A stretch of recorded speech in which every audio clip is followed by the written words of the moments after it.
अस्सलाम वालेकुम। Personal finance opinion YouTube channel में एक नई वीडियो में आपको खुशामदीद। इस वीडियो में मैं आज बात करूंगा कि पाकिस्तान स्टॉक मार्केट में सीमेंट सेक्टर में इन्वेस्टमेंट की क्या अपॉर्चुनिटीज़ हैं, ये सेक्टर इन्वेस्टमेंट के लिए कैसा है और सीमेंट सेक्टर में इन्वेस्टमेंट करते वक्त आपको किन अहम पॉइंट्स को मद्देनज़र रखना है। इसके साथ साथ मैं लॉन्ग टर्म इन्वेस्टर्स के लिए तीन बेहतरीन स्टॉक्स के बारे में बात करूंगा जो कि मेरी ओपिनियन के मुताबिक, मेरे एनालिसिस के मुताबिक वो स्टॉक्स हैं जो कि लॉन्ग टर्म इन्वेस्टर्स के लिए बहुत ज़्यादा प्रॉफिटेबल हो सकते हैं और इनमें आपका जो कैपिटल गेन है वो सिग्निफिकेंट हो सकता है। सबसे पहले बात करता हूँ कि सीमेंट सेक्टर में जब भी आप इन्वेस्टमेंट करते हैं तो उसके हवाले से कुछ अहम पॉइंट्स हैं जिनको आपने मद्देनज़र रखना है। याद रखिए कि पाकिस्तान स्टॉक मार्केट के अंदर कोई भी सेक्टर है जिसमें अगर आप इन्वेस्टमेंट करना चाहते हैं तो उस सेक्टर के हिसाब से कुछ लवाजमात होते हैं, कुछ ऐसे इंपॉर्टेंट पॉइंट्स होते हैं, कुछ ऐसी रिसर्च होती है या कुछ ऐसे आइटम्स होते हैं जिनको आपने हमेशा अपनी जो स्ट्रेटजी है उसका हिस्सा बनाना है और अपनी रिसर्च में उसको कंसीडर करना है।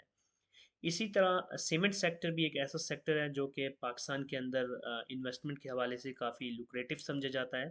लेकिन सीमेंट सेक्टर के अंदर अगर आप इसके माजी के ट्रेंड्स देखें और हिस्टोरिकल एनालिसिस करें तो आप देखेंगे कि बहुत ज़्यादा अप्स एंड डाउन्स देखने को मिले हैं। इसलिए इस तरह के सेक्टर में इन्वेस्टमेंट करने से पहले जो इम्पोर्टेंट पॉइंट्स हैं, जो भी इंटरनल या एक्सटर्नल फैक्टर्स हैं और जो भी वेरिएबल्स हैं जो कि सीमेंट सेक्टर को इम्पेक्ट कर सकते हैं, उनके ऊपर आपने गहरी नज़र रखनी है। किसी भी सेक्टर में इन्वेस्ट करते वक्त आपने ये देखना है कि उस सेक्टर में जो भी प्रोडक्शंस हो रही हैं या जो प्रोडक्ट्स बन रही हैं या जो सर्विसेज दी जा रही हैं, उसके लिए जो रॉ मटेरियल है या जो उसके इनपुट्स हैं वो कौन सी हैं और वो कहाँ से आ रही हैं। तो अगर सीमेंट सेक्टर की बात की जाए तो इसमें कोयले की जो कीमत होती है इंटरनेशनल मार्केट में, उसका बहुत गहरा असर होता है पाकिस्तान के अंदर सीमेंट सेक्टर की जो प्रोडक्शन कॉस्ट है उसके ऊपर। तो इंटरनेशनल मार्केट में कोल प्राइसेस की क्या ट्रेंड्स चल रहे हैं, वो ऊपर जा रही हैं, नीचे आ रही हैं, या ओवरऑल जो इंटरनेशनल मार्केट की सूरत हाल है वो कैसी है, ये बहुत ज़्यादा इंपॉर्टेंट है आपके लिए as an investor in cement sector. और इसकी बेसिस पे आप अपनी अपॉर्चुनिटीज़ को या उन पॉइंट्स को एक्सप्लोर कर सकते हैं या उनको आइडेंटिफाई कर सकते हैं कि जब आपको मार्केट में इन होना चाहिए, जब आपको मार्केट से एग्जिट होना चाहिए। तो अगर अब रीसेंट बात करें तो यूक्रेन रशिया वार की वजह से और कुछ दीगर जो इससे पहले कोविड की वजह से इंटरनेशनली जो मार्केट ओवरऑल एक आपने देखा कि उसमें बहुत ज़्यादा डाउनफॉल रहा। तो उसकी वजह से जो सीमेंट सेक्टर है ख़ास तौर पे पाकिस्तान स्टॉक मार्केट में, तो अगर आप पिछले एक साल के अंदर देखें तो सीमेंट सेक्टर में आपको काफ़ी ज़्यादा डाउनफॉल नज़र आया होगा। लेकिन जो लोग इन्वेस्टर्स हैं वो इसको एज एन अपॉर्चुनिटी भी ट्रीट कर सकते हैं, क्योंकि जो स्विंग ट्रेडर्स होते हैं या जो डे ट्रेडर्स होते हैं उनके लिए तो शायद ये जो मार्केट के अंदर बहुत ज़्यादा वोलेटिलिटी है या प्राइसेस का एकदम से नीचे आना है, ये एक लॉस की सिचुएशन हो। लेकिन जो लॉन्ग टर्म इन्वेस्टर्स होते हैं वो इसको एज एन अपॉर्चुनिटी कंसिडर करके जो अपॉर्चुनिटी है उसको ग्रैब करने की कोशिश करते हैं। तो अभी इस वक्त अगर आप सीमेंट सेक्टर में देखें तो पाकिस्तान के अंदर जो स्टॉक मार्केट में सीमेंट सेक्टर के शेयर्स हैं उनमें मोस्ट ऑफ देम हैव, अगर उनके प्राइसेस को देखें तो वो अंडर वैल्यूड है। इसको मैं डिटेल में आगे दिखाऊंगा आपको कि वो अंडर वैल्यूड कैसे हैं, और जब भी वो अंडर वैल्यूड होते हैं तो इसका मतलब है कि उसके अंदर पोटेंशियल है कि एज एन इन्वेस्टर आप अपना वहाँ पे उसको ग्रैब कर सकते हैं अपॉर्चुनिटी को, और फ्यूचर में उसमें से आप फिर बेनिफिट हासिल कर सकते हैं। तो एक और इम्पॉर्टेंट फैक्टर सीमेंट सेक्टर के लिए स्पेसिफिकली अगर आप इन्वेस्टमेंट कर रहे हैं तो वो ये है कि डॉलर की कीमत क्या है और मुल्क की ओवरऑल जो इकोनॉमिक कंडीशन है वो क्या है। क्योंकि जो भी इस तरह की सेक्टर्स होते हैं जिसमें रॉ मटेरियल को या ज़्यादातर जो उसके बाय प्रोडक्ट्स या जो उसके लिए जो लवाजमात हैं उनको अगर इम्पोर्ट किया जा रहा है, तो जो भी इम्पोर्ट ओरिएंटेड आपकी प्रोडक्ट्स होती हैं या मार्केट्स होती हैं या जो सेक्टर्स होते हैं, उसके लिए डॉलर की कीमत बहुत मैटर करती है। क्योंकि अगर डॉलर की कीमत ज़्यादा हो रही है तो इसका मतलब ये है कि जो कॉस्ट ऑफ डूइंग बिजनेस है वो बढ़ रही है because of more costly imports. और इसी तरह जो मुल्क की ओवरऑल इकोनॉमिक कंडीशन है वो भी इम्पोर्टेंट होती है। उसकी वजह ये है कि cement is used for the production. जो मुल्क के अंदर जो कंस्ट्रक्शन इंडस्ट्री है या जो डेवलपमेंट है, इंफ्रास्ट्रक्चर बन रहा है, तो मेजरली जो सीमेंट है वो वहाँ पर यूज़ हो रहा है। मार्केट के अंदर या मुल्क के अंदर ओवरऑल इकोनॉमिक कंडीशन अगर अच्छी होगी तो इसका मतलब है कि डेवलपमेंट ज़्यादा होगी तो उसमें सीमेंट का यूजेज ज़्यादा होगा, और इसका मतलब है कि सेल्स ग्रो करेंगी कंपनीज़ की, और इवेंचुअली जो उसके स्टॉक होल्डर्स हैं उनको बेनिफिट होगा। और अगर मुल्क की मीशत अच्छी नहीं है और इकोनॉमिक कंडीशंस ऐसी हैं कि जिसमें लोग जो इंफ्रास्ट्रक्चर बिल्डिंग है from the government side as well as from the private sector, और इसी तरह जो हाउसिंग है वो भी कम हो रही है, तो उसका मतलब ये होगा कि सीमेंट की जो सेल्स हैं वो इम्पैक्ट होंगी, वो कम होंगी। सो इन सारी चीज़ों को आपने कंसीडर करना है। और इसके बाद एक और इम्पोर्टेंट बात जिसको मैं ऑलरेडी डिस्कस भी कर सकूंगा कि ओवरऑल जो तरक्याती काम है उसका रुझान क्या है। अगर मुल्क के अंदर गवर्नमेंट की पॉलिसीज़ ऐसी हैं, कंस्ट्रक्शन के हवाले से ख़ास तौर पर अगर पॉलिसीज़ अच्छी हैं और उसकी वजह से लोगों के अंदर इस चीज़ को मोटिवेट किया जा रहा है कि वो हाउसिंग की तरफ जाएं, या उसके अलावा जो डैम्स वगैरह या दीगर जो इंफ्रास्ट्रक्चर्स हैं वो बन रहे हैं, तो इसका मतलब ये होगा कि वहाँ मुल्क के अंदर सीमेंट की जो खपत है या सीमेंट की जो डिमांड है वो बढ़ रही है। तो अगर सीमेंट की डिमांड बढ़ रही है तो इवेंचुअली इसका मतलब ये होगा कि सीमेंट सेक्टर बूम करेगा। तो ये बहुत सारी चीज़ें होती हैं जिनको आपने कंसिडर करना है। फॉर एग्जांपल प्रीवियस गवर्नमेंट के अंदर जो अभी रिसेंटली जो गवर्नमेंट गई है इमरान खान की, उस गवर्नमेंट के अंदर नया पाकिस्तान हाउसिंग स्कीम की बहुत बात हो रही थी। और इसी तरह अब जो नई गवर्नमेंट आई है इसके अंदर अगर आप ट्रैक रिकॉर्ड देखें पीएमएलएन की गवर्नमेंट का, तो मोस्टली जो पीएमएलएन की गवर्नमेंट्स जब भी आई हैं तो उन्होंने इंफ्रास्ट्रक्चर डेवलपमेंट के ऊपर ज़्यादा फोकस किया है। वो अगर मोटरवेज़ को देखें, उसके अलावा और बहुत सारी ऐसी एग्जांपल्स हैं जो कि आप देख सकते हैं। तो potentially there is an opportunity कि मे बी अभी तो we don't know about exact policies, because इनको इस इलेक्शन से पहले तो हार्डली एक साल तक हुकूमत मिल सकती है, वो भी अगर हैप्पी सिनेरियो रहे। तो in any case, without going into the political nitty-gritties, in general अगर हम इन्वेस्टमेंट पॉइंट ऑफ व्यू से बात करें, तो अगर इस गवर्नमेंट की पॉलिसीज़ कंस्ट्रक्शन के हवाले से पॉजिटिव आती हैं, अपकमिंग बजट के अंदर भी अगर जो कंस्ट्रक्शन इंडस्ट्री है उसके हवाले से कोई हौसला अफजा खबरें आती हैं, तो that will eventually lead to an improvement in the cement sector, और सीमेंट सेक्टर में इन्वेस्टमेंट आपको लुक्रेटिव साबित हो सकती है। लेकिन अगर इसके वाइस वर्सा होता है तो दैट विल मीन के सीमेंट सेक्टर के अंदर मज़ीद you can see a downfall, और उसको again as an investor you can grab as an added opportunity. अब जब मैं इसके अंदर हाई लेवल पे कुछ फैक्टर्स की बात कर चुका हूँ जिनको आपने मद्देनज़र रखना है, तो तीन ऐसे शेयर्स की मैं बात करने लगा हूँ जो कि सीमेंट सेक्टर में मेरे एनालिसिस या मेरी ओपिनियन के मुताबिक या मेरी जो रिसर्च है उसके मुताबिक they are those three are the best stocks in the cement sector. I am not saying कि इसके अलावा जो सीमेंट के स्टॉक्स हैं they are not good, but of course when you do a comparison of with your own criteria, और जब आप अपने फ़िल्टर्स अप्लाई करके शॉर्ट लिस्ट करते हैं और आपकी अपनी रिसर्च होती है या आप हिस्टोरिकली अगर आपने उनमें इन्वेस्टमेंट किए, तो जब भी एक से ज़्यादा शेयर्स होंगे तो उसमें से आपको कुछ शॉर्ट लिस्ट करेंगे तो वो कुछ ही आएंगे। सो दैट डजंट मीन कि इसके अलावा जो है मैं उनको डिग्रेड कर रहा हूँ, but these three are my favourite. Okay, so अब मैं अपने तीन जो पसंदीदा शेयर्स हैं सीमेंट सेक्टर से उनकी वन बाय वन बात करूँगा। जो सबसे पहले जो सीमेंट सेक्टर में मेरा फेवरेट शेयर है वो है BWCL, best way cement limited. ये एक बहुत ही अच्छी और बहुत ही स्ट्रांग कंपनी है। इसके शेयर की जो करंट प्राइस है वो 142.32 है, और अगर आप 52 वीक्स की रेंज देखें तो 127 और 175। सो इट मीन्स के अभी जो इसकी प्राइस है ये 52 वीक्स की जो लो है उससे तो ऊपर ही है, लेकिन स्टिल जो हाई है उससे बहुत नीचे है।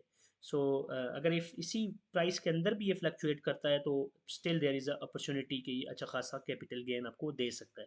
और साथ ही मैंने इसकी 3 इयर्स की रेंज भी यहाँ पे लिखी है जो कि 81 और 180 बनती है। तो इसके हिसाब से आप देखें तो 81 पे अगर था किसी टाइम पे with in this 3 year, 180 maximum, तो दैट अगेन शोज़ कि इसमें वॉलेटिलिटी काफ़ी है, और आपको जब भी कैपिटल गेन के लिए आप शेयर्स खरीद रहे होते हैं, not for the dividend but for the capital gain in terms of price gain, तो उस केस में इसको एक आप अच्छा शेयर कंसीडर कर सकते हैं।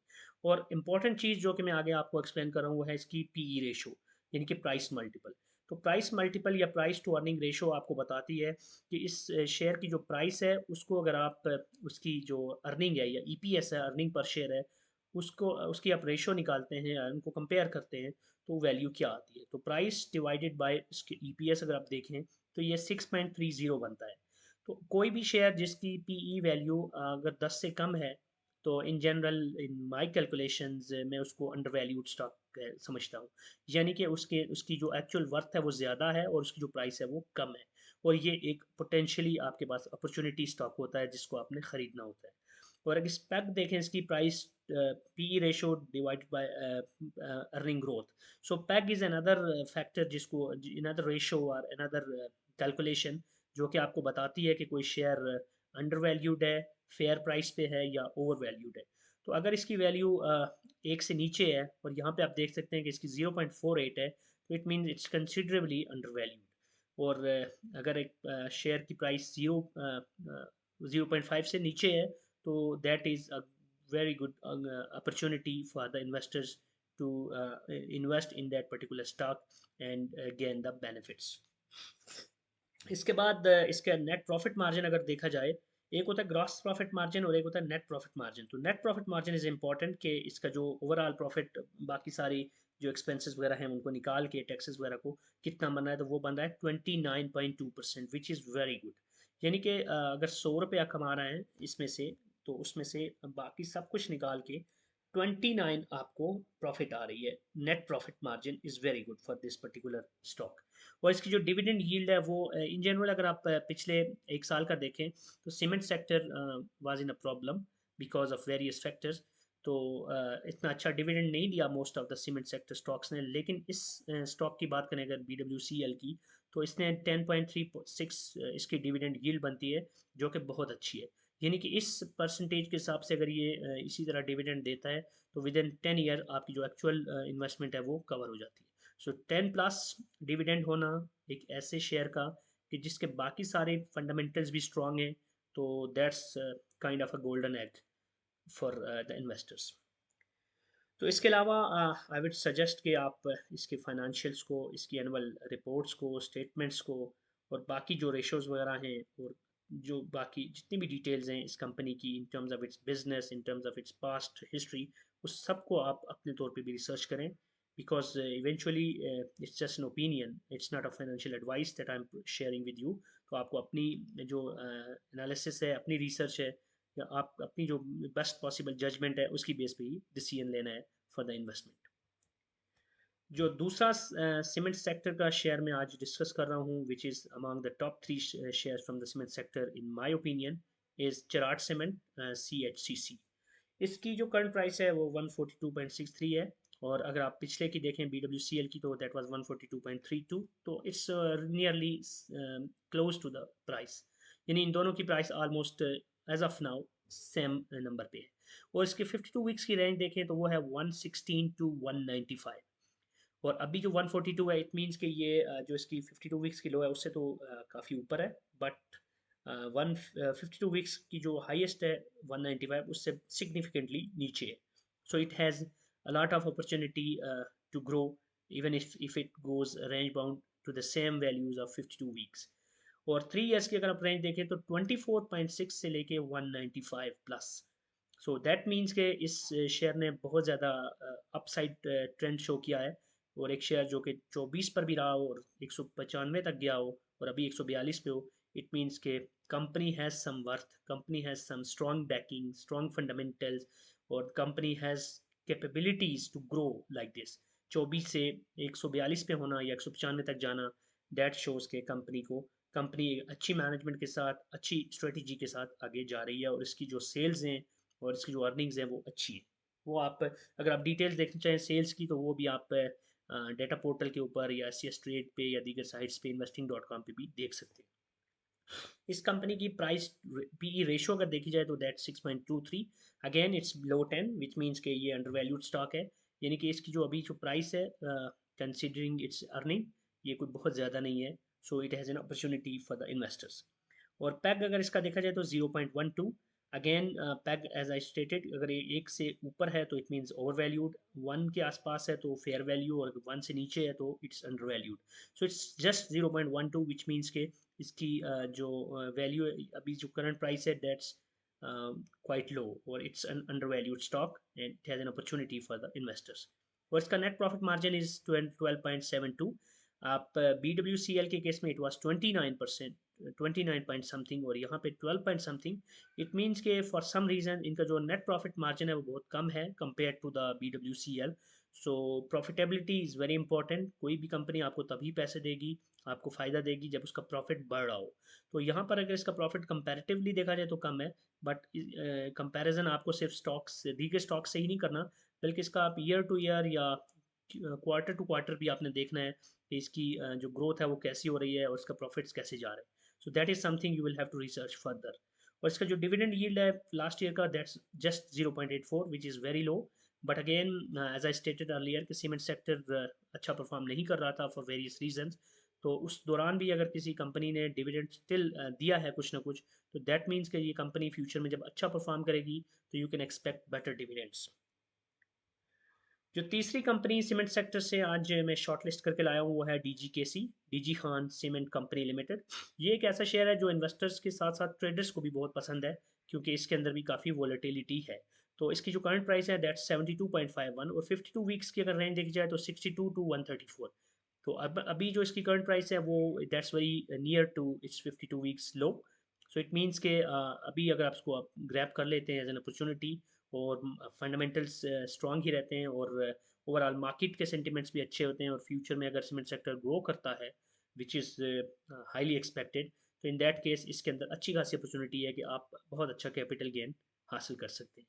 और इसकी 3 ईयर्स की रेंज देखी जाए तो 42 to 137, विच मीन्स के इसने अच्छा खासा इस तीन सालों में गेन किया है, क्योंकि 3 सालों में अगर एक share almost more than 3 times अपनी प्राइस से ऊपर जा सकता है, तो इट मीन्स कि कंपनी के फंडामेंटल स्ट्रांग हैं, कंपनी की जो ओवरऑल सेल्स हैं वो अच्छी हो रही हैं, और कंपनी की जो हिकमत अमली है, जो उनकी जो स्ट्रेटजी है, और जो मार्केट के अंदर उनकी जो ओवरऑल वर्थ है वो अच्छी है. और इसका जो अगर पी रेशो की बात की जाए तो that's also 6.23. So P ratio अभी हमने जो 3 शेयर्स देखे सबकी अच्छी है, यानी कि सब अंडर वैल्यूड स्टॉक्स के अंदर ही आएंगे, और इनकी जो प्राइसेस है वो कोई बहुत ज़्यादा इन्फ्लेटेड कंसीडर नहीं की जाएंगी. और इसकी पैक भी 0.43, again it's in the category of under valued stocks. और नेट प्रॉफिट मार्जिन की अगर बात की जाए तो इसका 8.25 है. तो BWCL का 29% था, और उसके बाद हमने जब देखा कि चिराट सीमेंट, तो दैट वाज 12.72, और इसका 8.25. इट मीन कि इन 3 शेयर्स की अगर बात की जाए तो इसमें आपको जो बेस्ट वे सीमेंट है in terms of net profit margin, that's the best one. और DGKC का जो प्रॉफिट है वो इन बकिया दोनों से काफ़ी कम है. Of course profit margins very करेंगे इन फ्यूचर वंस जो कोल प्राइसेस वगैरह और इंटरनेशनल मार्केट की जो सूरत हाल है, और जो इंटरनेशनल और लोकल लेवल पे जो पॉलिटिकल और इकोनॉमिक क्राइसिस हैं वो अगर उनसे ओवरकम किया जाता है, तो वी कैन एक्सपेक्ट के cement sector will grow further. और इसकी जो डिविडेंड यील्ड है लास्ट ईयर की वो है 1.2%. so it means के in hard times also this company has paid some dividend which is a good thing. सो ये वो 3 शेयर्स थे जिनके बारे में मैंने आज बात की है, और ये तीनों अच्छे शेयर्स हैं, और आप फर्दर रिसर्च करके based on your on analysis and based on your on personal research, you can decide and you can take the decision to invest either of these shares from the sector. So cement sector overall एक अच्छा sector consider किया जाता है, और मेरे last few words यही होंगे कि पाकिस्तान जैसे मुल्क में, जो कि एक डेवलपिंग कंट्री है which is not a developed country, तो ऐसे मुल्क के अंदर यू कैन इमेजिन कि कितनी ज़्यादा रूम फॉर इम्प्रूवमेंट है. और फ्यूचर में रोड्स के इंफ्रास्ट्रक्चर की बात की जाए, घरों की बात की जाए, और डैम्स वगैरह, और किसी भी name it what kind of development it is, हर तरह के इंफ्रास्ट्रक्चर की डेवलपमेंट यहाँ पे अभी उसकी गुंजाइश मौजूद है और उसकी ज़रूरत मौजूद है. और कोई भी ऐसा मुल्क है जहाँ पर बहुत ज़्यादा फ्यूचर के अंदर इंफ्रास्ट्रक्चर डेवलपमेंट रिक्वायर्ड है, तो दैट सिंपली मीन्स कि उसके लिए cement is one of the major item जो कि रिक्वायर्ड होगा.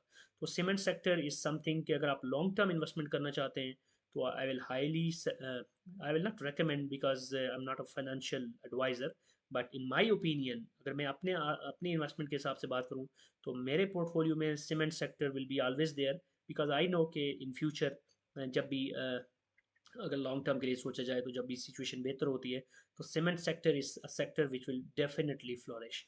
So for the long term investors, or for those who are not into the trading, day trading or the swing trading, ऐसे लोगों के लिए इट डजेंट मैटर कि अभी market की सिचुएशन क्या है. For them what matters is कि कोई भी कंपनी है उसके फंडामेंटल्स कैसे.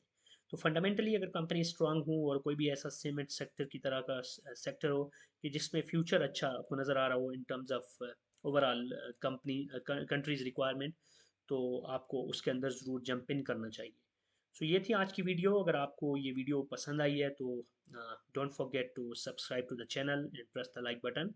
और अगर आपका इसके ऊपर कोई भी फीडबैक है, आपके कोई भी व्यूज़ हैं, कोई भी कमेंट्स हैं, तो आप कमेंट सेक्शन में लिख सकते हैं. I will try my best to respond to your question. Thank you very much.